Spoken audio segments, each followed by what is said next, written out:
There was a car accident, a bad one. I was unharmed, but my wife died on impact. My son made it out alive.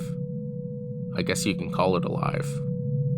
He was pinned by a piece of metal through his groin.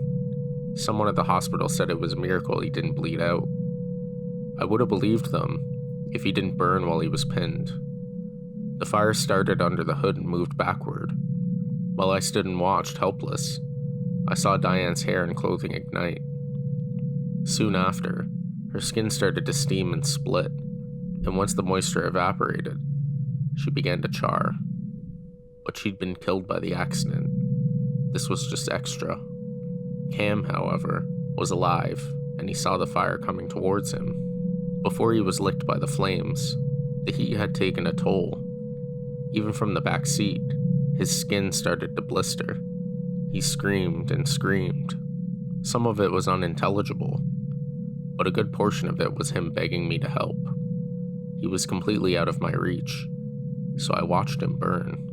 His skin, like that of his mother, steamed as the moisture inside boiled. His hair ignited in a white flash, burning off in seconds. The clothing was next. It was like cotton. It went so quickly, but his sneakers smoldered and melted, coating his feet with molten artificial material. I didn't hear the fire trucks arrive, but I knew it. I was pushed to the side as they doused the car and its occupants with flame-retardant foam. Cam had lost consciousness, but I just assumed he died. When they found a pulse and sawed open the car to get him out, I couldn't comprehend how he'd survived, but I felt something like joy. I rode with him in the ambulance to the hospital. It was while he was in the burn unit, having his 90% skin debrided, that a nurse told me how lucky he was. It's 3 years later and Cam is 14. His body is a perverse canvas of skin grafts and amputations. His arms and legs were burned to the bone and had to be removed.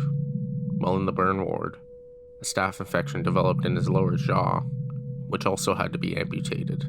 His tongue and teeth were taken from him too, and a large flap of skin was sewn from his chest to the area right below where his nose used to be.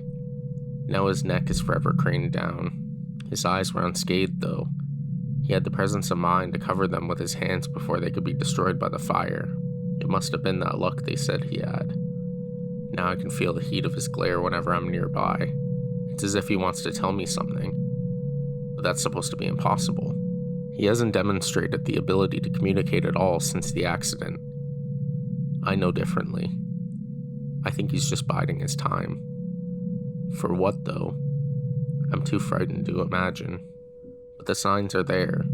Every day, I have to remove the charred carcasses of birds and squirrels from the area of the yard that Cam can see from his propped-up position in bed.